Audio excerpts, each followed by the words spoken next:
ನಮಸ್ತೆ, ಎಜಿ ನ್ಯೂಸ್ಗೆ ಸ್ವಾಗತ.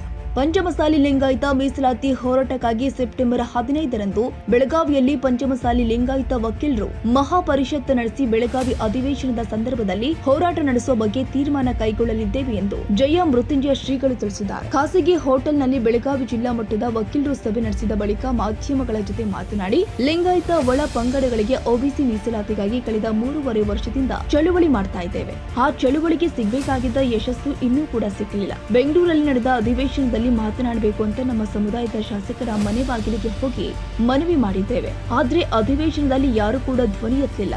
ಆ ನೋವು ಇಡೀ ನಮ್ಮ ಸಮಾಜಕ್ಕೆ ಕಾಡ್ತಾ ಇದೆ ಅಂತ ಬೇಸರ ವ್ಯಕ್ತಪಡಿಸಿದ್ದಾರೆ.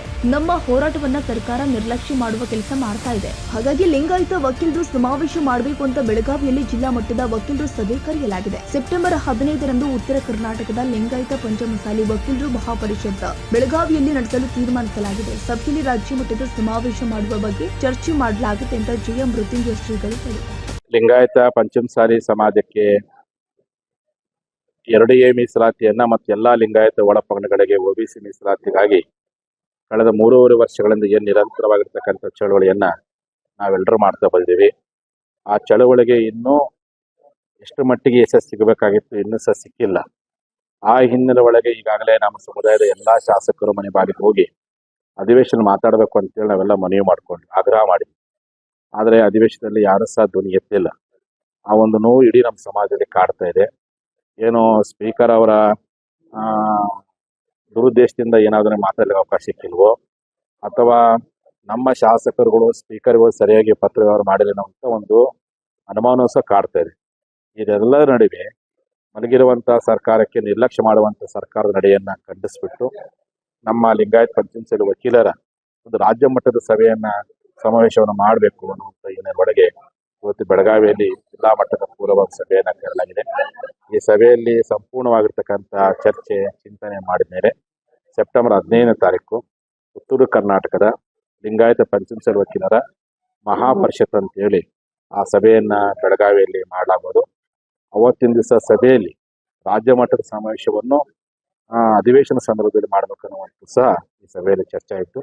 ಹಾಗಾಗಿ ಮೊದಲನೇ ಹಂತವಾಗಿ ನಮ್ಮ ಉತ್ತರ ಕರ್ನಾಟಕದ ಸುಮಾರು 7-8 ಜಿಲ್ಲೆಗಿರ್ತಕ್ಕಂಥ ಪಂಚಮಸಾಲಿ ವಕೀಲರ ಒಂದು ಮಹಾಪರಿಷತ್ ಅಂತ ಹೇಳಿ ಸೆಪ್ಟೆಂಬರ್ 15ನೇ ತಾರೀಕು ಭಾನುವಾರ ದಿವಸ ಬೆಳಗ್ಗೆ 10 ಗಂಟೆಗೆ ಬೆಳಗಾವಿಯಲ್ಲಿ ಮಾಡಬೇಕು ಅಂತ ತೀರ್ಮಾನ ಮಾಡಲಾಗಿದೆ. ಹಾಗಾಗಿ ಉತ್ತರ ಕನ್ನಡ ವ್ಯಾಪ್ತಿಯಲ್ಲಿ ಬರುವಂತಹ ಎಲ್ಲಾ ನಮ್ಮ ಪಂಚಮಸಾಲಿಗಳು, ಮಲೆಗೌಡರು, ಗೌಡ ಲಿಂಗಾಯತರು, ದೀಕ್ಷೆ ಲಿಂಗಾಯತರು ಎಲ್ಲರೂ ಸಹ ಸೆಪ್ಟೆಂಬರ್ 15 ನಡೆಯುವಂತಹ ಉತ್ತರ ಕನ್ನಡದ ಪಂಚಮಸಾಲಿ ವಕೀಲರ ಮಹಾಪರಿಷತ್ತಿಗೆ ತಾವೆಲ್ಲ ಬರಬೇಕು, ಭಾಗವಹಿಸಬೇಕು. ಆ ಮೂಲಕವಾಗಿ ಮುಂದಿನ ರಾಜ್ಯ ಮಟ್ಟದ ಸಮಾವೇಶವನ್ನ ಮಾಡೋದ್ರ ಬಗ್ಗೆ ತಾವೆಲ್ಲ ಸ್ಪಷ್ಟವಾಗಿರ್ತಕ್ಕಂಥ ನಿರ್ಧಾರವನ್ನು ಮಾಡಬೇಕು ಅಂತೇಳಿ ಇವತ್ತಿನ ಸಭೆಯಲ್ಲಿ ತೀರ್ಮಾನ ಆಯಿತು. ಹಾಗಾಗಿ ತಾವೆಲ್ಲ ವಕೀಲರು ಈಗಲೇ ತಮ್ಮ ಸಂಬಂಧಪಟ್ಟ ಬಾರ್ಗಳಿರ್ತಕ್ಕಂಥ ನಮ್ಮ ಪಂಚಮಸಾಲಿ ವಕೀಲರ ಅವರ ಒಂದು ಎಲ್ಲ ಮಾಹಿತಿಗಳನ್ನ ಸಂಗ್ರಹ ಮಾಡಿಬಿಟ್ಟು ಅವರನ್ನ ಸಂಘಟನೆ ಮಾಡೋ ಪ್ರಯತ್ನವನ್ನ ಸ್ವತಃ ತಾವೇ ವಾಲಂಟಿಯರ್ ಆಗಿ ಎಲ್ಲಾ ಕಡೆ ಹೋಗಿ ಜನರನ್ನು ಜಾಗೃತಿ ಮಾಡಿಸೋ ಕೆಲಸ ಮಾಡಬೇಕಾಗಿದೆ.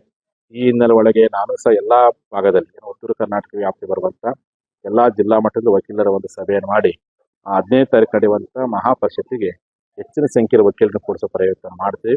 ಅವತ್ತಿನ ದಿವಸನೇ ಮುಂದಿನ ಉಗ್ರ ಹೋರಾಟ ಅಧಿವೇಶನದಲ್ಲಿ, ಈ ಸಾರಿ ಸುವರ್ಣ ವಿಧಾನಸಭಾ ಅಧಿವೇಶನದಲ್ಲಿ ಮುಂದಿನ ಉಗ್ರ ಹೋರಾಟವನ್ನ 20 ಲಕ್ಷ ಪಂಚಮಸಾಲಿ ಕೂಡಿ ಮಾಡ್ಬೇಕು ಅನ್ನೋದು ಮತ್ತು ವಕೀಲರ ಒಂದು ರಾಜ್ಯ ಮಟ್ಟ ಸಮಾವೇಶವನ್ನು ಮಾಡೋ ಕುರಿತು ಸಂಪೂರ್ಣ ನಿರ್ಧಾರವನ್ನು ಮಾಡ್ತೀವಿ ಅಂತ ಮಾತನ್ನ ಮಾಧ್ಯಮ ಮೂಲಕ ಹೇಳ್ತಾ, ಈ ಒಂದು ಸಭೆಯಲ್ಲಿ ಈಗಾಗಲೇ ಮಾಜಿ ಸಚಿವರಾದ ಎ ಬಿ ಪಾಟೀಲ್ ಅವರು ಮತ್ತು ನಮ್ಮ ಹಿರಿಯ ವಕೀಲರಾಗಿರ್ತಕ್ಕಂಥ ನಮಗೆಲ್ಲ ಮಾರ್ಗದರ್ಶಕರಾಗಿರ್ತಕ್ಕಂಥ BL ಪಾಟೀಲ್ ಅವರು ಮತ್ತು ಜಿಲ್ಲಾ ವಕೀಲರ ಸಂಘದ ಅಧ್ಯಕ್ಷ ಆಗಿರ್ತಕ್ಕಂಥ ಎಸ್ ಕಿವಡಸಣ್ಣ ಅವರು, ನಮ್ಮ ಬೆಳಗಾವಿ ಜಿಲ್ಲಾ ಪಂಚಮಸಾಲಿ ವಕೀಲರ ಸಂಘದ ಅಧ್ಯಕ್ಷ ಆಗಿರ್ತಕ್ಕಂಥ ನಮ್ಮ RC ಪಾಟೀಲ್ರು ಮತ್ತು ನಮ್ಮ ಉಪಾಧ್ಯಕ್ಷ ಆಗಿರ್ತಕ್ಕಂಥ ವಿಜಯಗೌಡ ಪಾಟೀಲ್ರು, ನಗರ ಘಟಕ ಅಧ್ಯಕ್ಷ ಆಗಿರ್ತಕ್ಕಂಥ ನಮ್ಮ ತಂಬಾಕಿ ಅವರು, ನಮ್ಮ ಪ್ರಚಾರ ಸಮಿತಿ ಅಧ್ಯಕ್ಷ ಆಗಿರ್ತಕ್ಕಂಥ ರಾಸಾಬ್ ಪಾಟೀಲ್ರು ಮತ್ತು ನಮ್ಮ ರಾಮದುರ್ಗದ ವಕೀಲರು, ನಮ್ಮ RP ಎಲ್ಲರೂ ಬಂದ್ದಾರೆ.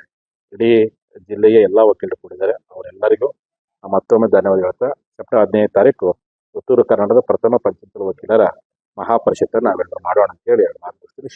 ಶಾಸಕರು ಮನೆ ಬಾಗಿಲು ಕೂತು ನೀವು ಮನೆದಾನ ಮಾಡಿದ್ದೀವಿ, ಖುದ್ದಾಗಿ ಹೋಗಿ ಮನೆ ಬಾಗಿಲು ಮಾಡಿಬಿಟ್ಟ ಈ ಅಧಿವೇಶನದಲ್ಲಿ ಚರ್ಚೆ ಯಾಕಾಗಲಿಲ್ಲ ಅಂತ. ಕಳೆದ ಅಧಿವೇಶನದಲ್ಲಿ ಏನೋ ಬೇರೆ ವಿಚಾರ ಇತ್ತು, ಆದ್ರೆ ಈ ಅಧಿವೇಶನದಲ್ಲಿ ಸಮಾಜಕ್ಕೆ ನಮಗಂತೂ ಬಹಳ ನೋವಾಗಿದೆ, ಸಮಾಜಕ್ಕೂ ನೋವಾಗಿದೆ. ಗುರುಗಳಾದಂಥವ್ರು ಮಠ ಬಿಟ್ಟು ಅವ್ರ ಮನೆ ಬಾಗಿಲಿಗೆ ಹೋಗಿ ಆಗ್ರಹ ಪತ್ರ ಕೊಟ್ಟು ಬಂದ್ರು. ಕೊಟ್ಟು ಬಂದರೂ ಸಹ ನಮ್ಮ ಶಾಸಕರುಗಳು ಸ್ಪೀಕರ್ಗೆ ಪತ್ರವನ್ನು ಬರೆಯುವಂಥ ಕೆಲಸ ಮಾಡಿದ್ರು. ಆದರೆ ಸ್ಪೀಕರಿಗೆ ಹೋಗಿ ಆ ಪತ್ರವನ್ನು ಬರೆದನ್ನು ಅಜೆಂಡಾದಲ್ಲಿ ಸೇರಿಸಿ ಮಾತಾಡಲಿಕ್ಕೆ ನಮ್ಮ ಅಕ್ಕನ ಕೊಡ್ರಿ ಅಂತ ಪ್ರಯತ್ನವನ್ನು ಯಾರು ಸಹ ಮಾಡಲಿಲ್ಲ.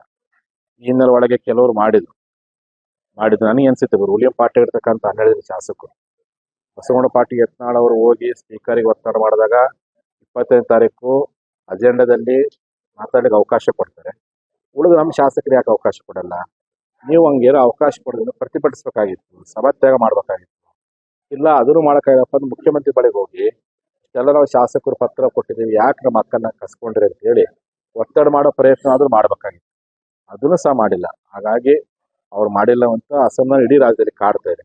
ಕೆಲವರು ಪ್ರಾಮಾಣಿಕ ಪ್ರಯತ್ನ ಮಾಡಿರ್ಬೋದು, ಆದರೆ ಉಳಿದ ಶಾಸಕರು ಧ್ವನಿ ಎತ್ತುವಂಥ ಕೆಲಸವನ್ನ ನಿಮ್ಗೆ ಕೊಟ್ಟಿಲ್ಲ ಅಂದಾಗ ನೀವು ಸಭಾತ್ಯಾಗ ಮಾಡ್ಬಿಟ್ಟು ಮುಖ್ಯಮಂತ್ರಿ ಬಳಿಗೆ ಹೋಗಿ ನಾವೆಲ್ಲ ಇಷ್ಟೆಲ್ಲ ಶಾಸಕರು ಪಕ್ಷದಿಂದ ಗೆದ್ದಿದ್ದೀವಿ, ಎಲ್ಲ ಮಾಡಿದೀವಿ, ನಮ್ಮ ಧ್ವನಿಯನ್ನು ಯಾಕೆ ನೀವು ಅಡಸಕತ್ತೀರಿ, ಯಾಕೆ ನೀವು ಅವಕಾಶ ಕೊಡ್ತೀವಿ ಅಂತ ಹೇಳಿ ಪ್ರಶ್ನೆ ಮಾಡೋ ಪ್ರಯತ್ನ ಅದು ಮಾಡಬೇಕಾಗಿತ್ತು. ಅದು ಮಾಡಿಲ್ಲ ಅಂತ ನಾವು ನೋವು ನಮ್ಮೆಲ್ಲ ಕಾಡ್ತಿದೆ. ಈಗಲೂ ಕಾಲ ಬಂದಿಲ್ಲ.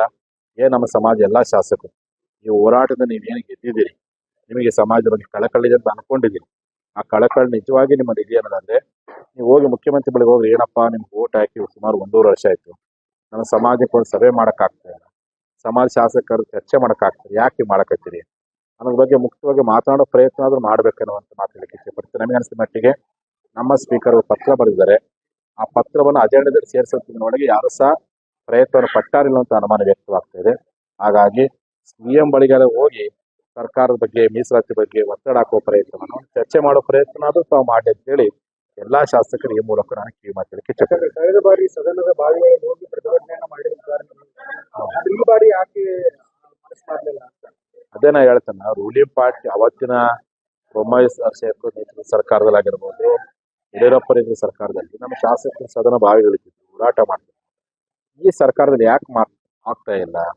ನಿಮ್ಗೆ ಹಕ್ಕಿದೆಯಲ್ಲ, ಮಾತಾಡ್ಬೇಕಾಗಿತ್ತು, ಯಾಕೆ ನಿಮ್ಗೆ ಆಗ್ತದೆ? ನಿಮ್ಮ ಪತ್ರಿಕೆ ಯಾಕೆ ಅವರು ಇದುವರೆಗೆ ಮಾನಕ್ಕೆ ಕೊಡ್ತಾ ಇಲ್ಲ? ನೀವು ಕೊನೆ ಪಕ್ಷ ನಿಮ್ಮ ಅಧಿವೇಶನ ಮಾತ್ರ ಕೊಟ್ಟಿಲ್ಲ, ಸಿಎಂ ಬಳಿಗಾರ ಹೋಗೋ ಪ್ರಯತ್ನ ಮಾಡ್ಬೇಕಾಗಿತ್ತಲ್ಲ, ಅದನ್ನು ಮಾಡ್ತಾ ಇಲ್ಲ. ಯಾಕೆ ಅಂತ ಹೇಳಿ ನಮ್ಮ ಜನ ಇವತ್ತು ಅಸಮಾಧಾನಗೊಂಡಿದ್ದಾರೆ.